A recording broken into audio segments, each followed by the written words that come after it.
Hello and welcome once again to the Speaking Truth to Power podcast. I am one of your hosts, Victoria Fenton, and I'm here today with my wonderful co-host. I'm Alex Fraysse. And today we are, after various comedic preambles, which we will tell you all about, because Victoria... We'll tell you nothing. We'll tell you nothing. Today we are going to talk to you all about the art of arguing. But yes. Before we launch into an actual argument about whether we share our kind of behind-the-scenes secrets, how has your week been, Mr. Fraysse? My week has been up and down. It's been very interesting. So I've had a very good week, trading crypto.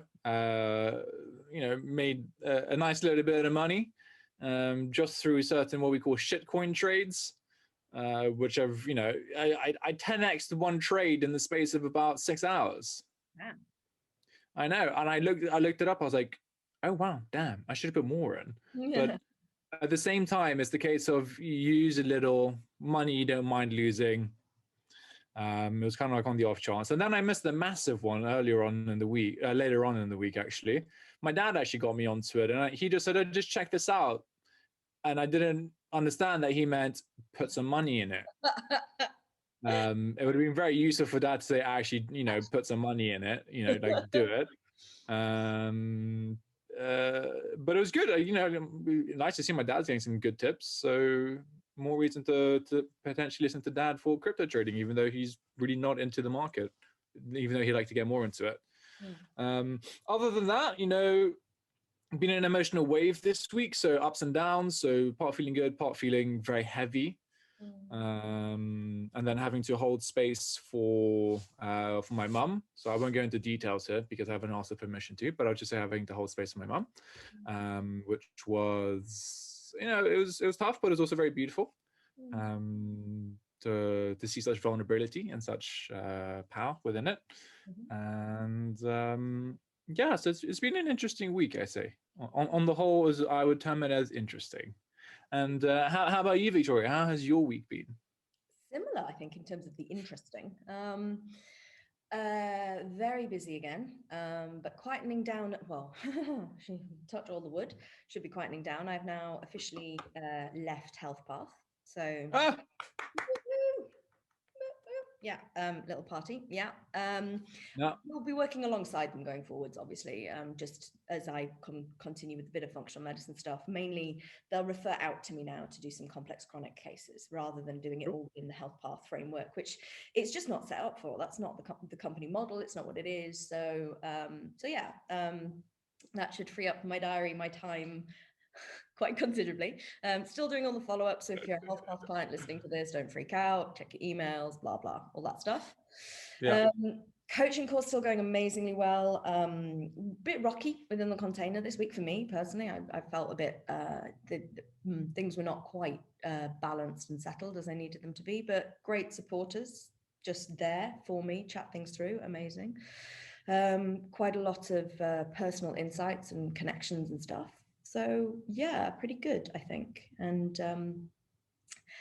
it's been a family week this week as well. So I've just caught up with my brother and we realized that we haven't spoken in like far too long because my mum now lives really close. Like my mum lives like 5 minutes away now. So she's like opposite the lock and she tells me all the updates, and my sister-in-law puts like most things on Instagram. So I feel like I'm up to date. And then I realized like a long time. So yeah, so that was that. And then I also got to speak to Sister Fraysse this week, who's officially now my favorite part of this little sibling family. So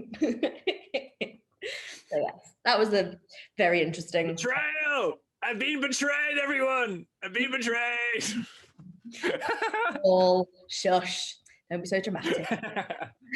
Although I did text Alex afterwards and said, yeah, you've been demoted. I've been demoted officially. This is very depressing. What can I say? Yeah. Oh. So yeah, it's been an interesting week. Got some feedback on the podcast this week. Lots of nice people sort of sharing stuff. Didn't get much feedback on the vaccines, did you? Oh yes, I did. I had a friend of mine who was listening to it. Really enjoyed it. She's like, it's very informational. She says like hilarious. She's like, Alex, love science. Also, nature is floof. I'm like, Yes, pretty much a very adequate comments on me. Standard. Standard, essentially speaking. So I found that very amusing. But she's like, it's very good, very informational. Oh, and I had another friend of mine, actually mutual, someone we both know, Kelly. Actually said she loved the podcast, which is great. Nice. Kelly, who also very, very yes. Yeah, she's one of our lovely customer service. I can't say our anymore. She's one of their lovely customer services ladies. So yeah, cool. Yeah, I got some good feedback. So all good news so far. And I've promoted to certain people who need to learn, who wanted to learn and know more about the vaccine stuff. I was like, guys, we've done a podcast on it. Listen to it. You know, a lot of good stuff in there. So yeah. I had a few people unfollow me on Instagram. Well, they don't belong on your page. Fair, I don't think they even listened to the podcast. I think I had a couple of comments which was like, stop being so anti-vax. I was like, Listen to the podcast. So yeah. And somebody DM'd me and said something like, do you want your parents to die a horrible, painful death? And I'm like, in the first minute, Alex was like, my mom's had the vaccine. Like, what?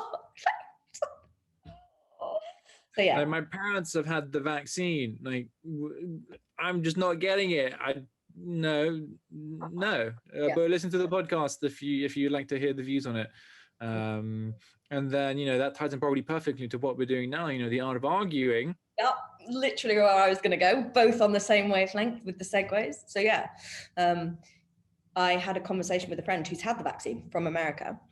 And I'm going to bring up this friend a bit later because like no argument was had. I just said, yeah, we did the podcast. And he was like, I had the vaccine. I was like, okay. Okay. Next. So yeah, although this whole COVID thing has been literally an education in how not to argue, I feel. Oh God, yeah. But also, generally speaking, I think the word argue is not a very, how to say this, it really puts you into a state of dis-ease. Like if you're going to have I'm going to have an argument with someone or I'm arguing with them, it's, there's no beneficial outcome. It's kind of two people trying to battle against one another to prove that their wit is greater than the other person's wit. And there's no mutual growth or anything. So I'm not a fan of arguments. I will always step away from arguments. They say, when you're ready to have a discussion, let's talk. Let's communicate openly with the intent to understand each other. Let's not act like a bunch of cokeheads talking at each other, trying to be right and trying to be heard. Yeah. And I totally agree with you. I think that when you present the word argue, you're already like on negativity. You're kind of like, we're absolutely opposite one another. And, we're just shout at each other without resolution until one of us wins. That's the whole thing with arguments. Somebody has to win an argument. You have to win, inverted commas. Why? Don't have to win. There's no winning in an argument. There's only losers. So is there another word for argument, or are we just going to go with like discussion? So I prefer discussion as a word because it allows openness, and it seems more, I guess, wholesome would be a way to put it across. If other people want to have another word for it, I mean, do you have another word for it? I know that I do actually, man. I do believe in arguments, as in not the way that we've just explained them. I do believe in having contentious discussions with people. Like, I don't believe in avoiding confrontation just because whatever reason. So, and in relationships and friendships, like you have to argue you have to have heated discussions at times, which are conflicting, where you come from two different perspectives because you're not the same person.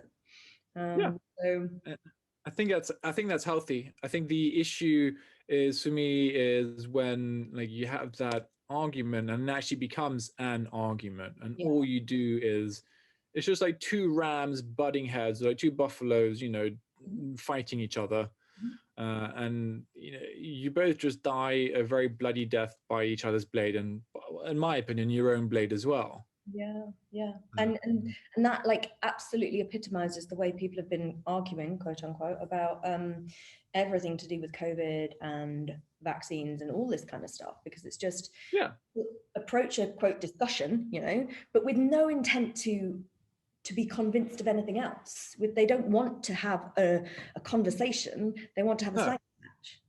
Very much. I mean, to me, you see a lot of it within Parliament, you know, within the parties who talk, you know, Boris, you're not doing this, and Sir Keir Starmer, you're not doing this, and, you know, whatever, right? All this jargon nonsense, mumbo jumbo rubbish. But they set the precedence for it, and it's been around since, you know, time ad memoriam, because it's just a lot of male ego. It's like a lot of masculine energy driven principle of ego and power and domination. And you must be subservient to me because I'm smart, quote unquote, smarter than you, more intelligent than you, I know more than you, whatever it is, as opposed to seeing it. And, you know, I think of the word argument, and the one person who I see in my mind, Piers Morgan. Piers Morgan, literally the king of shouting at you and arguments in terms of the UK. And for people in the US who watch any sports shows, it'd be someone like Skip Bayless, who's you won't know who he is, but he's just, the man just doesn't. Oh my God, his argument level is like level 9,000. And it's interesting because you mentioned it earlier about the politics stuff, and like Prime Minister's Question Time is literally just people shouting at each other and it's like, I'll ask a question, but I'm going to be really passive aggressive with my question. People are going to literally jeer and like boo, and it's like, are we living in the dark ages? Like what? And that's our circus. It is, and that's our politics. It's crazy. Yeah, it's like I just think of it all as kangaroo court. Sure. Yeah, it's just kangaroo court, and then a whole load of dudes and dudettes who are just so either openly aggressive or, as you said, you know, Prime Minister's questions, passively aggressive with their questioning, and it doesn't allow the other person to actually put, you know, a response across. But mind you, anyone in politics is going to twist and not really answer the question and answer the question. That's a completely different story, to be honest. I mean, that's a whole other horrendous game which they play. But, you know, when you have a heated discussion, I prefer to call them heated discussions and arguments, because then you're still discussing, and sure, you're allowing your emotions to come up, which is natural. Feeling hot, feeling flustered, feeling mad, angry, you know, righteous or sad or hurt, you know, or whatever, right? Probably the whole spectrum. You could even feel joy at it as well at certain points, you know. Who knows? Because you really enjoyed, and you're like, yes, let's go for more. I think that's very healthy, and I think it's needed, because otherwise you don't grow. And if you are in essence not challenged, you kind of get a little bit comfortable, and you may have thought something as a theory was great, and then someone starts questioning you, and your theory starts falling to pieces. It doesn't mean you were wrong. I mean, it could, but let's say if you don't have things to back it up, you know, at least it shows that, okay, well, maybe I need to look into this a little bit more. Maybe there are other aspects of this theory that I need to, you know, fact check or double check or rethink about and adjust to other things. It's kind of just like, otherwise it's just like a hypothesis. Well, and so this is talking about like arguments about fact stuff, which happens a lot. Like it's just people having like making just polemic statements about things and like assuming they're right, not fact checking, not self-checking. And a lot of the things that I notice is like, why would you pick an argument like on social media, for example? Why are people picking arguments in the comments? Like it doesn't like, and this is, I think, like where we should almost start with like the whole heated discussion argument question. It's like, when do you have an argument? When is it worth having the argument? On social media? Bloody never. What's the point? Yeah. What the absolute point of that? Yeah. You know? And what are you going to get from it? apart from rubbing one out for your ego. Yeah. Seriously. No conversation or discussions happen in the comments on anything. No. Yeah. So it's just one person yells from their bias and the other person yells back from their position of bias. And that's, I mean, yes, crack on, have a great argument, but that's pointless. True, and then also you can maybe even sorry to interrupt. You can even misread what the person's writing because you're not hearing the tone of their voice. They may say something in a light manner or maybe a jovial manner, but because you're being triggered, you think, oh, this person's being a dick. Yeah. I'm going to be a dick back. And then it just descends into folly rather quickly. And like that's why you have to emoji the shit out of things on like in communication, because otherwise it's like that it can be read, everything can be read a couple of ways. So yeah, so if it's not worth having an argument on social media, we're probably talking about heated discussions in connections, friendships, romantic relationships, work colleagues, the things that matter are worth having arguments about. Absolutely. But what I would say is that this happened the other day to me. So if somebody gives you a firm no, like a firm, we're not going there, like, should you argue against that? It depends what the firm no is about, really. And I think, okay, so is it a firm no for trying new food? No, in terms of the discussion. So we were having a conversation and they were like, I'm just not going to go there. I'm not having this discussion with you. That's no. Well, if they're unwilling to have the discussion, then just shelve it for another time when they may be open. Yeah. Ironically, the quickest argument I've ever had with someone was in that conversation. And it lasted about 10 seconds because they were like, I'm not having this discussion with you. And I went, okay. And they went, so what's going up with you? And I was like, not a lot really. And they went, why are you mad? And then we just had a conversation about it because it was like, why was I mad? And we talked it out. Quickest argument I have ever had. Like, and it just goes to show that if you show up cleanly, don't hide anything, because I wasn't necessarily mad and we knew that I wasn't mad, but I was a little bit like, okay, I wanted to have the conversation.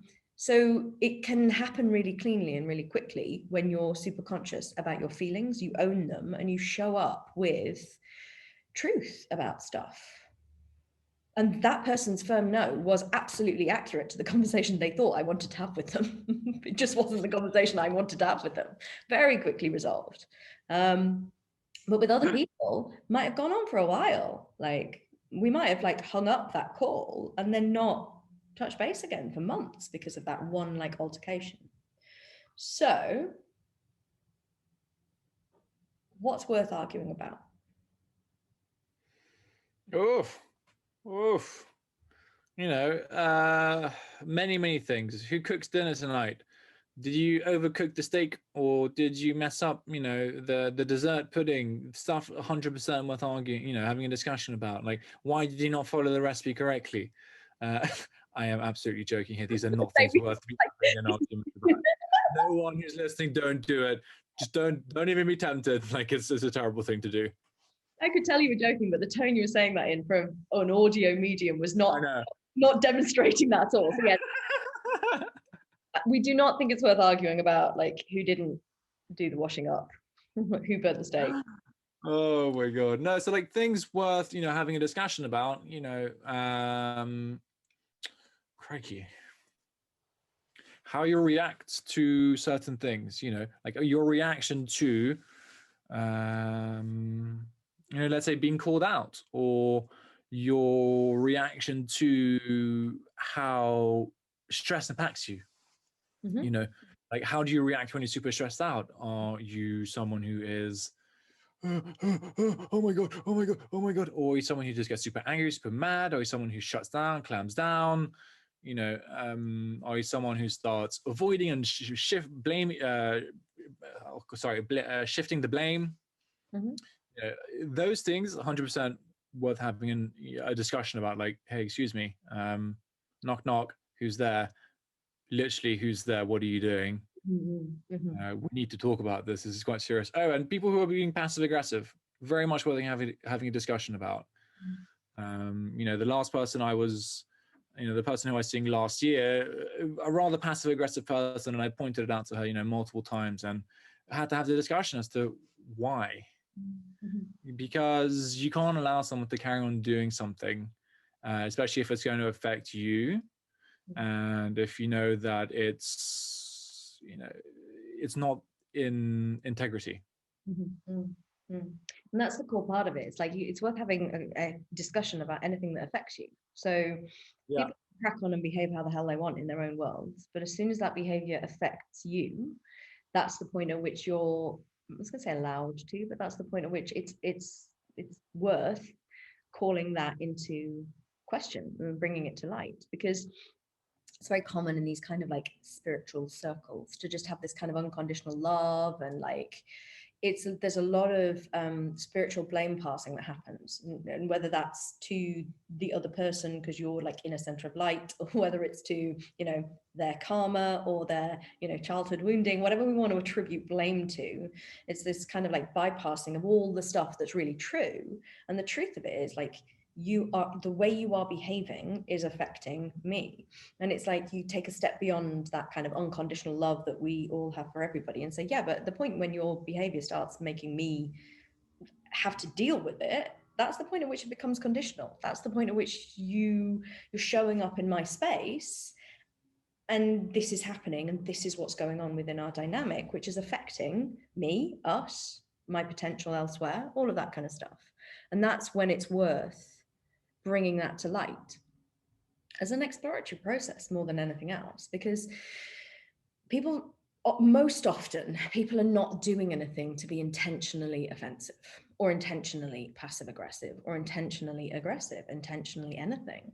And calling somebody out for stuff and saying you're being aggressive, you're being passive aggressive, you're being whatever it is not the way to do it in my thought process. I mean, I think if someone's being, I think there's a difference if someone doesn't mean to be passive aggressive, but I think people will have an intention of being passive aggressive, because they do it with an intention. It's like, for the most part, it may be unconscious or it may be conscious. I think if it's conscious, it's worth raising the point. It's worth being like, sorry, excuse me, is something wrong? Have I done something, or what's going on for you, or whatever language you want to use for it. I think it's worth bringing up because it highlights that person at that point in time when they're being triggered, that, hey, by the way, this is not appropriate. And it's worth actually just talking about what's on your mind instead, as opposed to just being a bit of a dick. But that's my opinion. That's my experience of people who have been passive aggressive. I will be like, excuse me, why? And does that always go somewhere? Like because it requires, sometimes, but not always, because it depends. It depends on the person and how much insight they have into themselves and how self-aware they are. But if they're not, at least I'm hoping that it can plant a seed within them as to why they're being passive aggressive, or at least when, which then can lead to why, if you allow contemplation on it. Okay. And so when we're talking about the art of arguing, let's just touch on the whole nonviolent communication strategies. Yeah.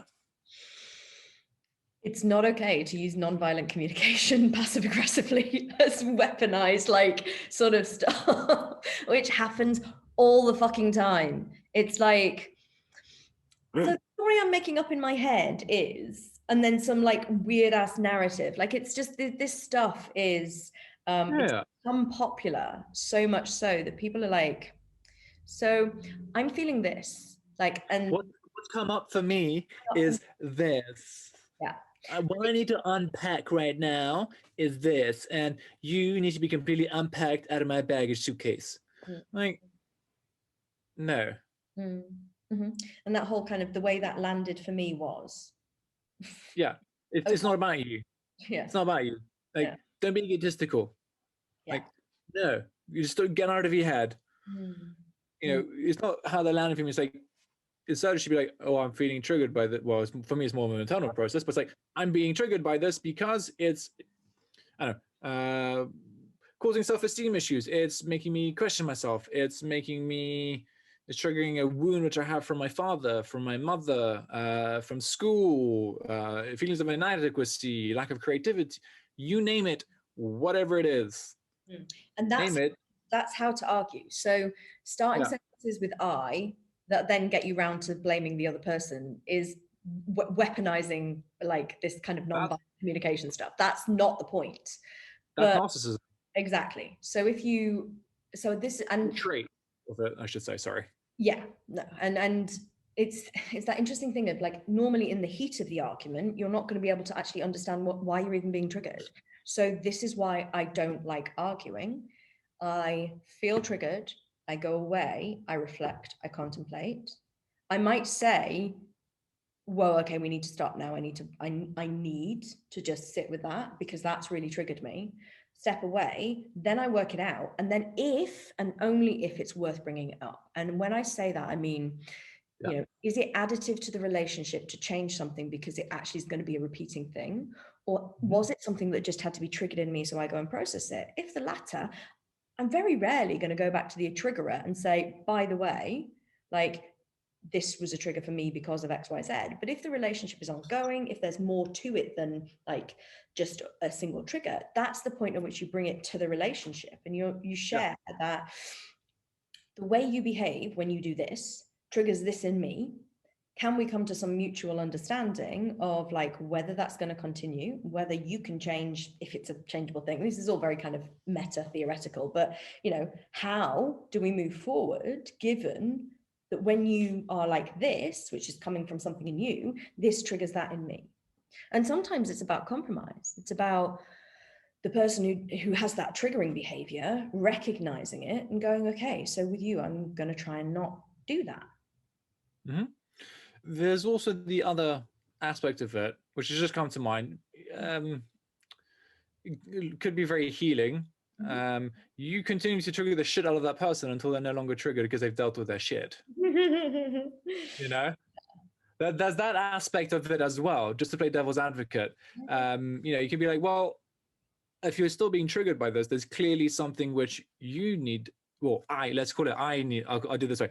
If there's something that I'm continuously being triggered on, there's potentially something that I need to work on until I'm no longer triggered by it, because then I have allowed myself to level up to the degree where I'm able to swim above the. I'm swimming with the waves as opposed to allowing the waves to crash into me. I think that's a really risky strategy, though, right? Not for 100%. I'm 100%. I'm not saying it's foolproof. I'm going to say it's not foolproof. It is risky, but it is another option.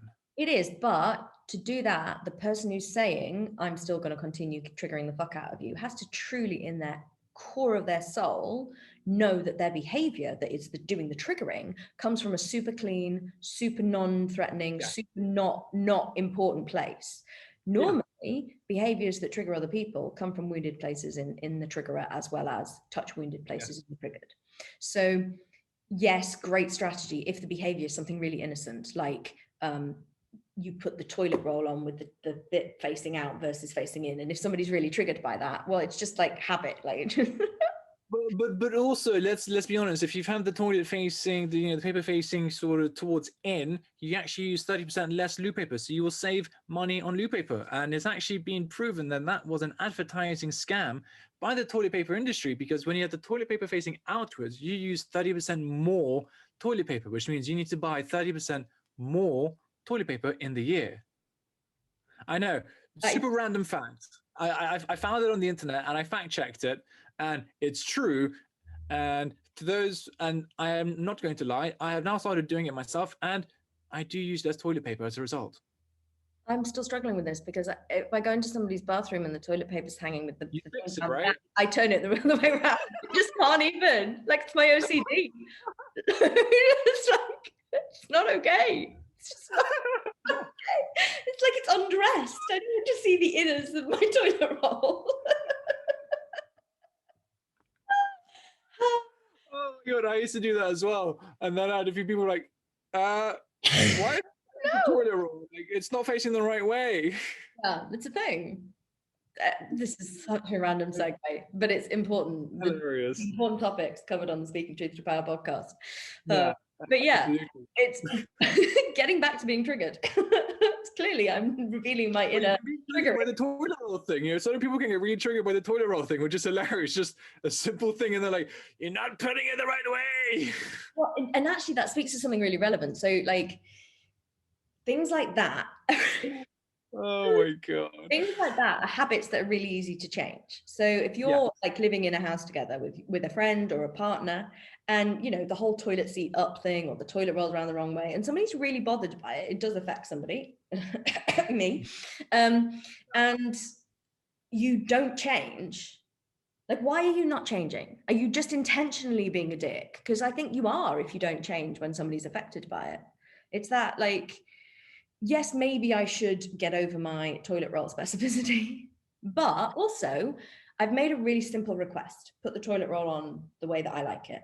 If you don't give two shits, no pun intended. Although pun intended, clearly. That was really good. Just polish my comedic halo.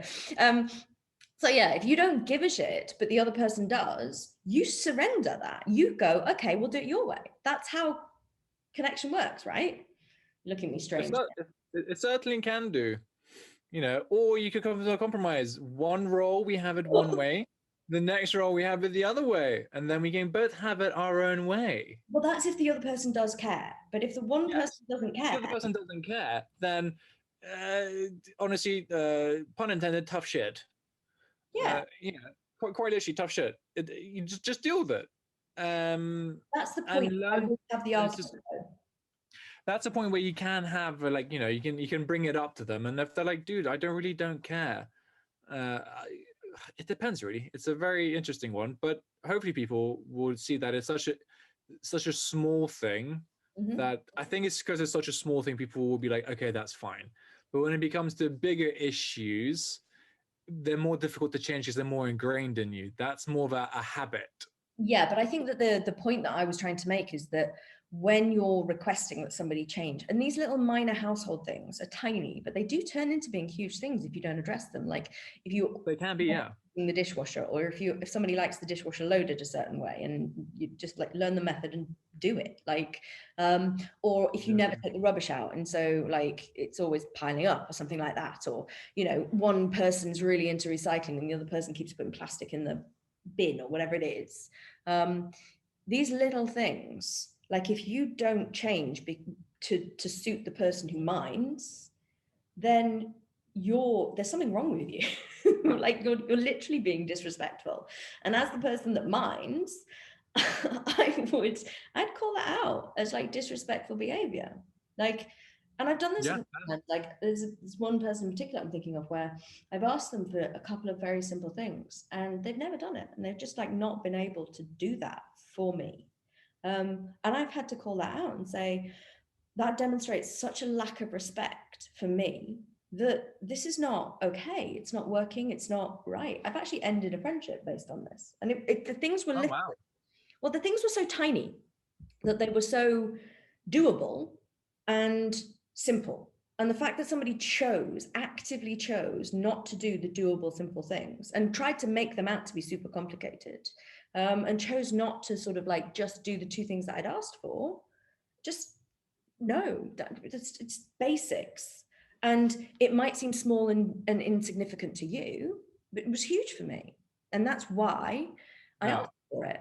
I don't ever ask for things. Well, I rarely ask for things. So when I've asked for them and people then still choose to not do, hard line for me.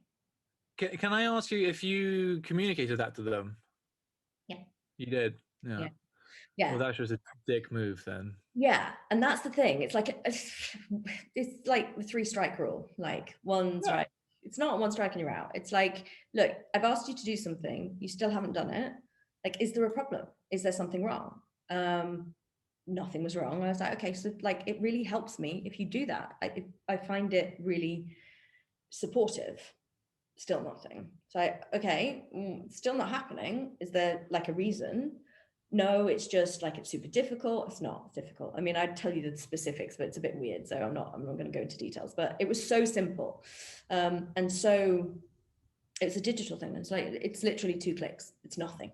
It's just 2 clicks, and just like not willing to do it. It's just weird, really weird. So yeah, and maybe that makes me a dick, but actually I think that when you ask for simple stuff and people still choose not to do it, it's like judge people by their actions, not what they say they're going to do. True. I think so, yes. And I would say for certain things, it can be incredibly, I don't know, certain things which people don't want to do necessarily, but they've said yes and now they feel obligated to say yes. They will continue to put off until the very, very last moment possible. And then they'll do it begrudgingly, and it'll take them even longer to do it than if they just did it in the beginning. And I know. I was just going to say, I'll be specific because like this was not one of those times. It was literally, it's a colleague, Right.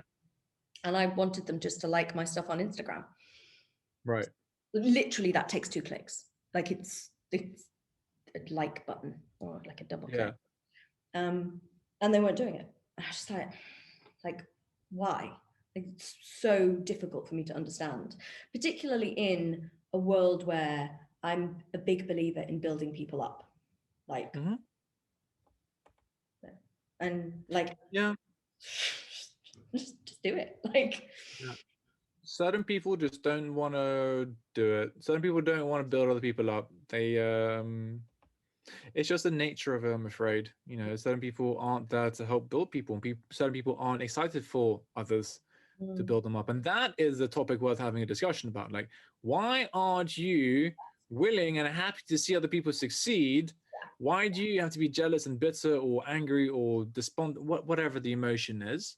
Why? Why can't you be happy? Because if I succeed, it means you can succeed, and it means that everyone can succeed. There's not it's not a, oh fuck you, you succeeded, you should be down here with me. It's no, you succeeded, you paved the way, I can do this too. But that's my mindset, at least. It's like when I hear people who have found a new boyfriend, a new partner, I am actually super excited for them, and I'll tell them, I am so happy and I am so excited for you, tell me more, I want to know more. I'm like a little kid because I'm excited for them. They got a new promotion, they're doing a new job, they're doing a new routine, health routine, workout, whatever. I get excited for them because I see growth, and that makes me very, very happy. But I'm also an incredibly simple child like this, and you know, it makes me happy to see people doing shit for themselves. Totally. And I do the same thing. So I've got a friend in LA who's opening a delivery restaurant on Sunday, this coming Sunday. I'm more excited about it than he is, because I'm like, oh my God, this is so exciting. And I'm in South Africa. I'm not going to be getting the delivery. It's a sushi delivery, and it looks amazing, but I don't particularly like sushi. I don't know that I've told him yet, but like, it's not my thing. I mean, it's not my thing because I haven't got sushi, but like, I'm sure it's great sushi. It looks outstanding. Like, I'm so excited for him and them because of like what I know is behind it, because of what it means, because it's a project that I just like, hospitality. It speaks to my history and my heart, and I'm just like, and like, honestly, I swear, and partly it's because I've got no skin in the game, so I've got no financial risk involved, but I'm way more excited about it than they are, because I'm like, this is so exciting.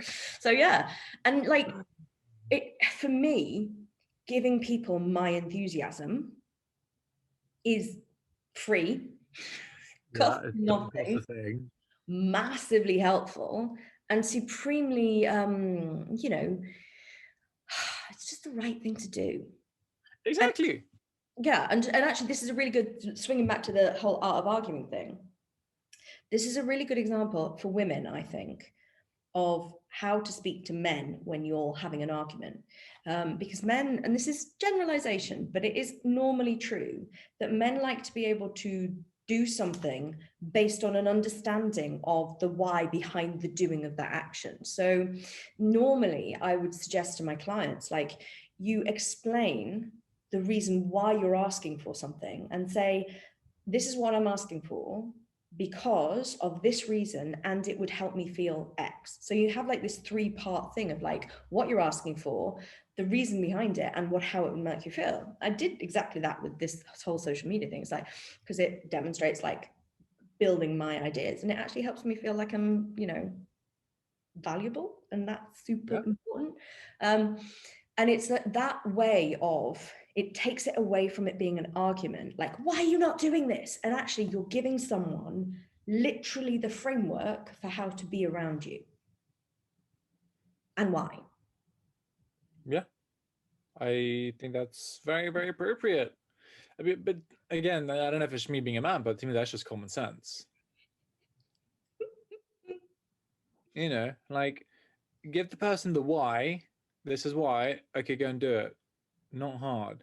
Well, and But how it's going to make you feel. And I think the women-y thing is like, so often women's emotions are closer to the surface.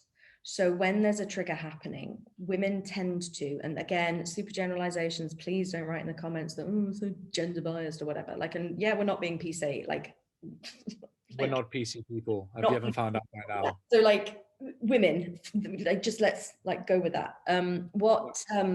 They tend to sort of argue with emotionality. I do this when I'm in the heat of something, particularly if I'm arguing with a person who's got repressed emotions. It's a segue into lots of different stuff, but if they're repressing their emotions, I'll tend to be like full on emotional, like crazy mode.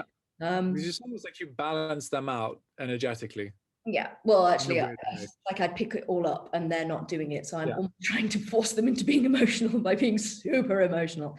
But it's that sort of thing of like, when you are arguing, and I do mean in the traditional sense of the word arguing, with emotion, you don't give the person like, this is the crib sheet of how to help me. You're just being emotional. You're just actually venting emotions out to that person. And I'm never a believer in suppressing emotions, but there's a time and a place and a utility. So it's not conducive to progress to be triggered by somebody and then just be emotional at them, I don't think. No, I mean, I don't think that's particularly useful, especially if the other person is someone who doesn't deal with emotions or someone who's avoidant. You know, if you deal with like an avoidant type, you being emotional is just going to push them further and further away. Yeah. So come back when you are calmer. You can piece things together and you can put it across in a language which they can understand. Because it's all well and good you saying this is how I feel and whatever it is, of course A+, but put it in their language so that they can understand.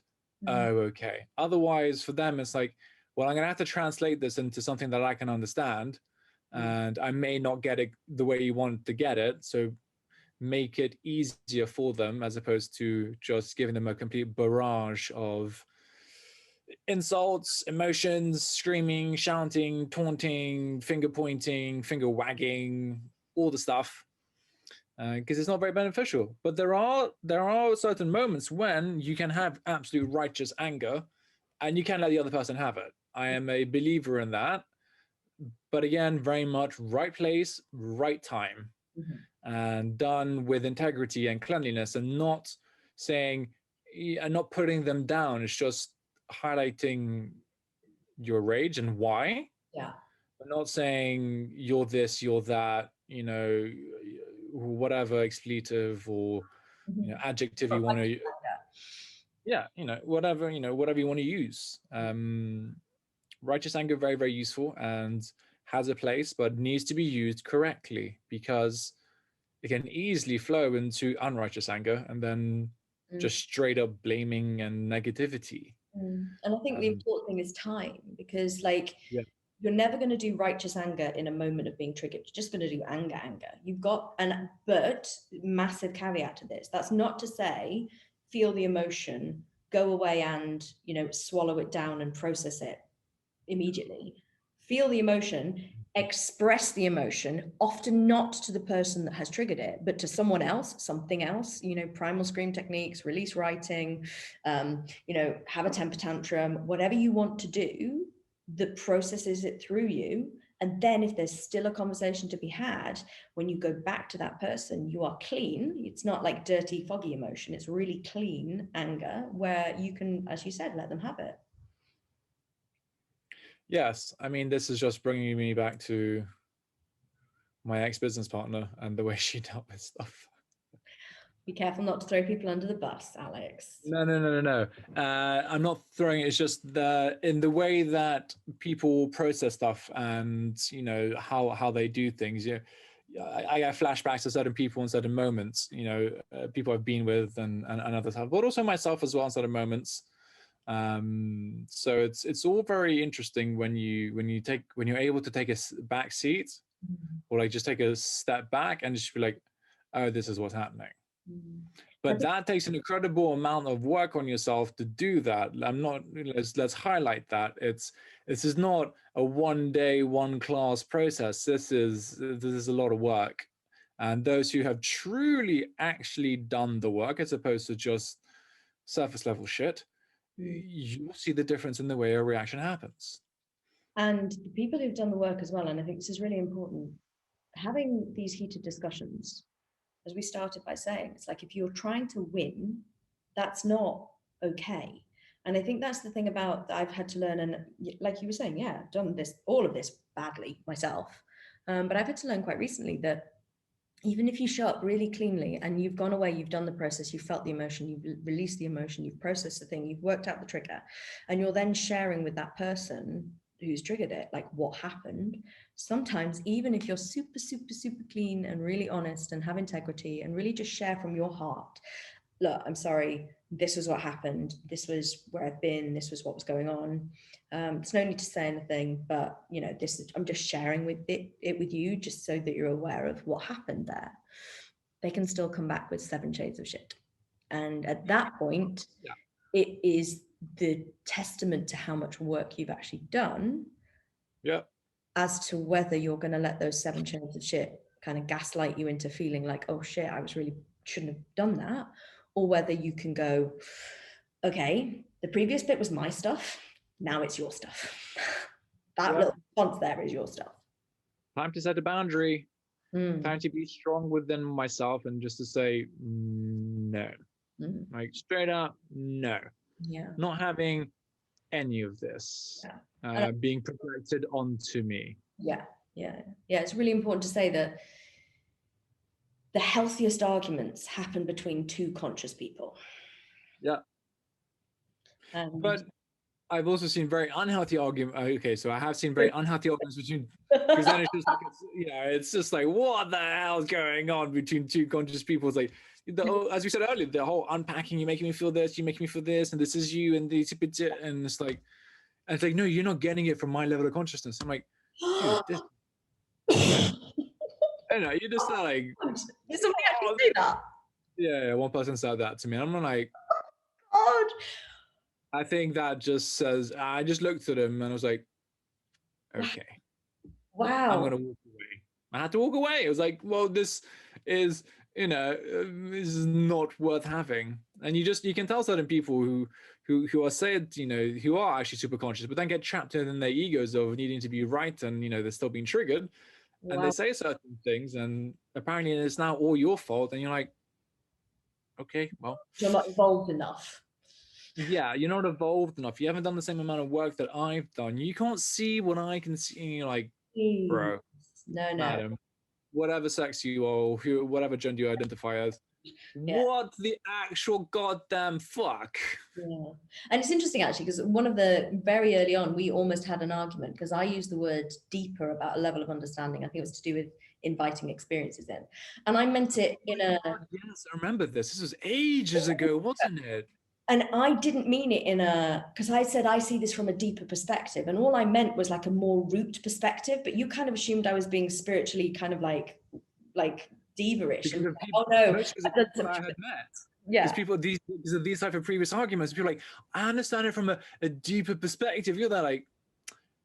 It was like, and I was like, mate, that wasn't what I meant. Like, it was just like, in terms of like, core of the earth type stuff, and we were like, and this is why you don't have arguments over text as well, but it was like a word that just we took in a different way, but now that makes sense, because if you've had like conversations with people who've been like, and like you're just not understanding it from my level of consciousness, that's hilarious, because anyone who's got like a decent level of awareness should never say anything like that. It's just like, what? That's ridiculous. And I know, it's absolutely ludicrous. Well, and it is that whole kind of, and you can do this if you're in the same industry as people. So like obviously being in kind of the coaching world at the moment, you can weaponize any of the coaching tools. You do this kind of like, if you're aware of like patterns that come from childhood trauma, you can just look at everything and point out somebody's childhood trauma. And it's just No, mate, that was not my childhood trauma. That was you being a dick. Like, Exactly. That was all you, my G. That was all you. There's nothing to. You're just trying to absolve yourself of blame, so you can be on your little pedestal and untouchable. Dude, get off, get on the floor where all of us are. Like, no pedestals, no horses. We walk on foot, my friend. Well, and the reality is that the relationships between two super conscious people are often the most contentious because they agree to do work together, soul work together. So it's not that it's all, rainbows and unicorns. It's very much that it's hard stuff that you kind of hit Hard up. work, confronting stuff, because you both have basically agreed to bring up each other's deep, dark little webs and secrets to the surface to heal. And honestly, that's super painful. It's great. It's beautiful. I love it. Let's not lie. It sucks and it hurts whilst you're doing it. Like, you feel it and you're like, oh, it's just that deep, rude, core feeling of, oh, God, this sucks. And that's good, because that's a sign that, you felt that, and, oh, I don't want to feel that again. How do I not feel that again? Okay, I need to do A, B, C, D, E. Great. I have a pathway. Well, at least my brain works that way. And the way I do my work is, I have this. Okay, now I know how to get to there. And in the meantime, that doesn't mean it's linear. It's not linear, by the way, to everyone who's listening. It goes up and down in ways and circles and rounds and back and forwards. But you use your tools of writing, sports. It could be primal screaming, as Vic was saying. You could be going into nature, whatever it is. You use the tools that you have in order to process, get it out, and help you move forward. And that's the difference with like a conscious partner, because it can be awful when you're being triggered by non-conscious people. That sucks. And it's a very solo journey. But when you when you graduate from being screwed by the universe by non-conscious people to being screwed by the universe by conscious people, you've actually got partners in the battle. So you've got people who you can say, okay, your behavior just, and this is the way I converse, because I can't remember all the words I'm supposed to say.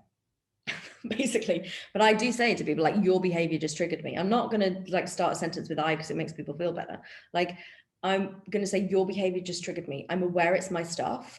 I'm not quite finding the access point for that trigger just yet. Let me sit with it. We're okay. Like, we can have an argument and we can still be like having this heated conversation, but I'm going to be aware that I'm not going to go back to that place until I've done my work over here. And that person's like, okay, I get that. I'm still here for us to do all the surface level stuff, and also anything that you need me to support with, because they can help you. They can't do it for you, but they can help you if their behavior is triggering. And it's not by stopping their behavior. It's by going, okay, well, where did that come from? And then getting to a place of neutral in both of you. Yes. Agreed. Still sucks though. 100%. It sucks ass. I mean, like, sweaty ass after a hot summer's day workout type of hot, sweaty ass. So really gross. Not for those people who enjoy literally the sexual act of eating ass. I'm just going to say that. It's that type of, that type of booty, I'm afraid. I apologize to our dear listeners. Sometimes Alex really does go too far. I don't apologize. Sorry. I don't. I apologize for not apologizing, but that's about it, guys. Yeah. It's all right, listeners. I'll have an argument with him afterwards. A super conscious argument where I'll let out my right hand. Funny. So, oh my word. In terms of arguments, have we covered the art of arguing? I think so, to a sufficient degree. And I think if our listeners would like us to touch on any other points, by all means, please let us know in the comments. If you're watching on YouTube, let us know in the comments. Otherwise, feel free to shoot us on our email address, which we still never check. But I checked it. I'm such a girl. I did check it. Yeah. Do we have anything? No. No, okay. Well, if anybody wants to be the first person to send us an email, we would really appreciate it. Other than spam and marketing and YouTube, who email us occasionally. Yes. Yeah. Well, speaking truth to power podcast@gmail. podcast@gmail.com, ladies and gentlemen. And for those who identify as other, I mean, these days, just cover it just in case. I'm sorry, I don't know what your pronouns are. He, she, it, they. You could want to be called a tortoise, an alien, and a hippo. I don't know, whatever you want to be called. We will happily indulge you. Bring it back. I apologize again to our listeners and everyone that we have offended today. Yes. Also, we have a couple of really nice reviews on Apple Podcasts. So do more of that. Please. No, we're just going to tell you because that's nice behavior, and it's simple, like putting the toilet roll on the right way around. So not doing it is just being disrespectful to us, basically. And we will be triggered, and we will bring this up in a conscious argument with you otherwise. We're basically, our auras are having conscious arguments in the ether with anyone who hasn't left us a 5-star review on Apple. Exactly. And who hasn't given us a thumbs up and a comment and a subscribe on YouTube. 14 subscribers on YouTube, guys. I know there's more of you listening, so people, amazing, hit the buttons, do the things, and we will see you next week. All right, guys, have a wonderful week.